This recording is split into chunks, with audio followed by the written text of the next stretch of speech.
Pain heals. Chicks dig scars. Glory lasts forever. Welcome back to the channel. Thank you so much for checking out this video. Hope you're having a fantastic day. Shout out to the 19. Smash that like button. Subscribe if you haven't already. We have some bad news. I'm sort of reacting to this in real time so I can get my thoughts out, get this to you, see what you have to say about it, because I was actually just shooting another video when I found this out. So I wanted to drop that and get into this. And as you can see, really bad news if you're a Caitlin Clark Indiana Fever fan. Fever guard Caitlin Clark suffers quad injury. Now, I kept refreshing this and thought, well, maybe something's wrong with the website, but it looks like this is all that's on the page. Indiana Fever guard Caitlin Clark has suffered a left quadricep strain and will be out a minimum 2 weeks. And by the way, when they say that with these types of injuries, a strain, stuff that you think they don't really have a timeline, a lot of times it can end up being a lot longer than they say. The team announced that today. Further updates will be provided as available following reevaluation. So, look, injuries do happen without a doubt, but we've all talked about how an injury to Caitlin Clark would be a real problem, not just for the Fever in terms of their performance, but for the entire league. In fact, one of the videos I just did, which you check out when it is up, was about the same guy who did the deep dive and valuation last year about the economic activity with Caitlin Clark and so forth. He did a follow up, which is really, really interesting. But if you remember from last year, he said that Caitlin Clark was responsible for 26.5% of the economic activity of the WNBA, more than a quarter of it by one player. That's unheard of, absolutely insane. The WNBA, and this goes to the new CBA, was being built on a house of cards. It was being built on quicksand. It was an 800-pound gorilla on a very, very, very thin sheet of glass.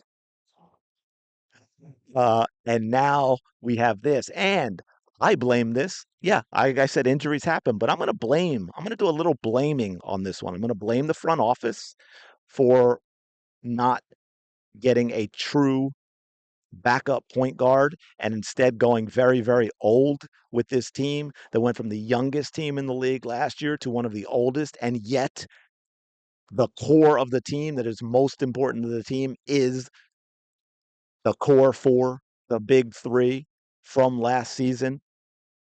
And these pieces around them, yeah, it's early, but there are question marks.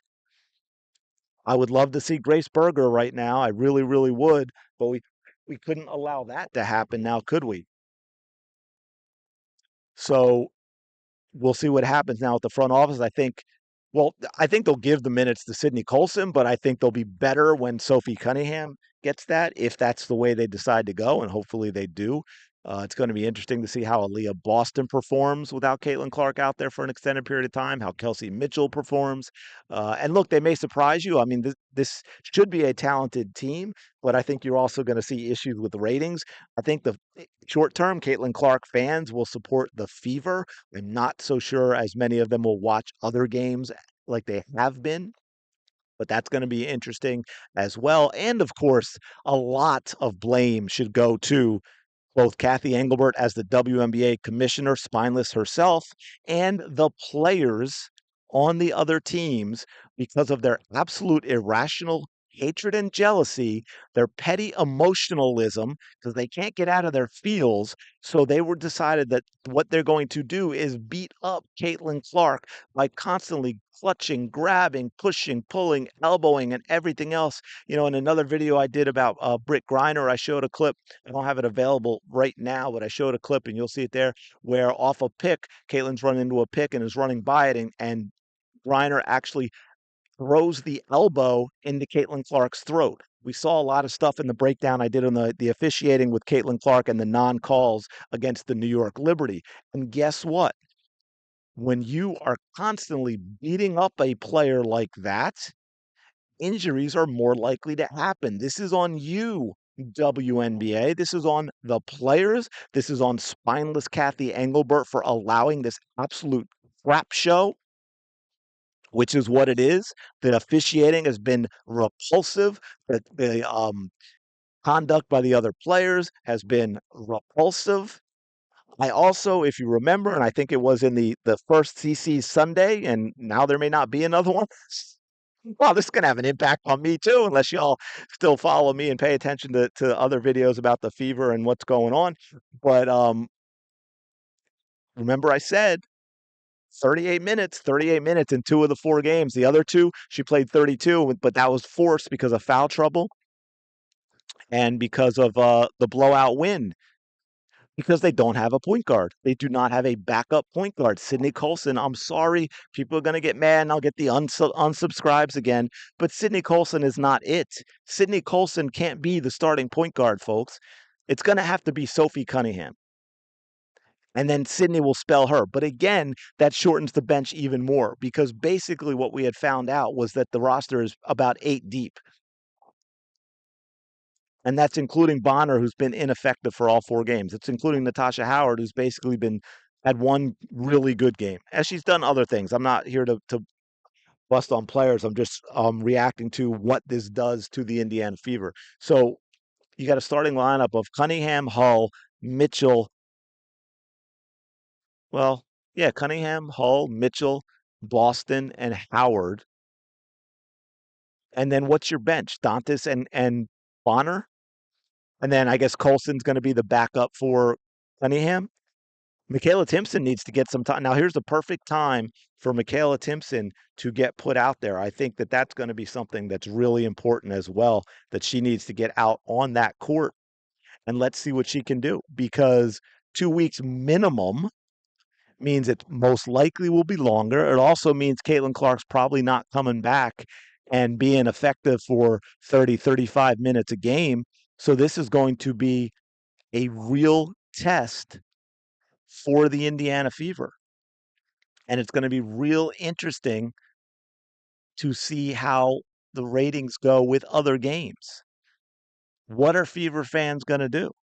Are they still going to watch the other games to see, okay, well, let's figure out who's going to be the team that's the target when Caitlin Clark comes back? Are they even going to tune into Indiana Fever games? They might at first if it's an absolute disaster. But no, you know what? I think they'll tune into Fever games because they're going to want to support these players that they've grown to like on the Fever team. I don't know that they're going to tune into other WNBA games because I think, and let me know in the comments below, while injuries do happen for sure, I think a lot of people are going to take this is at least in part the fault of the league. It is the fault of the other players and how they are playing Caitlin Clark compared to how they play everyone else. And of course, the referees, which I think it came down from the league, allowing all of this to go on. This is how you get a player hurt.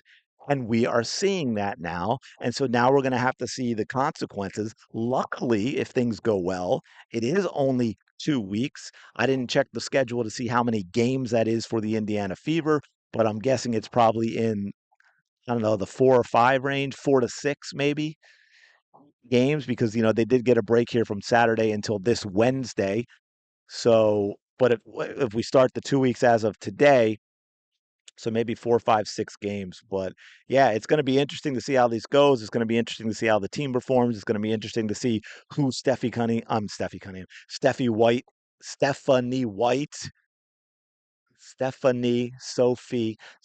White, what her rotation's going to be, who she's going to play, how many minutes Colson gets, does Timpson get off the bench, and then also the fans and the ratings for other games and how that's going to be impacted as well. But this is really, really unfortunate news. Sadly, it's not all that surprising, other than the fact that Caitlin Clark has been incredibly resilient in her basketball career. But in terms of what we've seen from the WNBA itself, unfortunately, not all that surprising, but I'm going to leave it there. Let me know your thoughts on all this in the comments below. Appreciate you checking out the video. Please don't go anywhere. Smash the like button, subscribe to the channel, and I will talk to you later.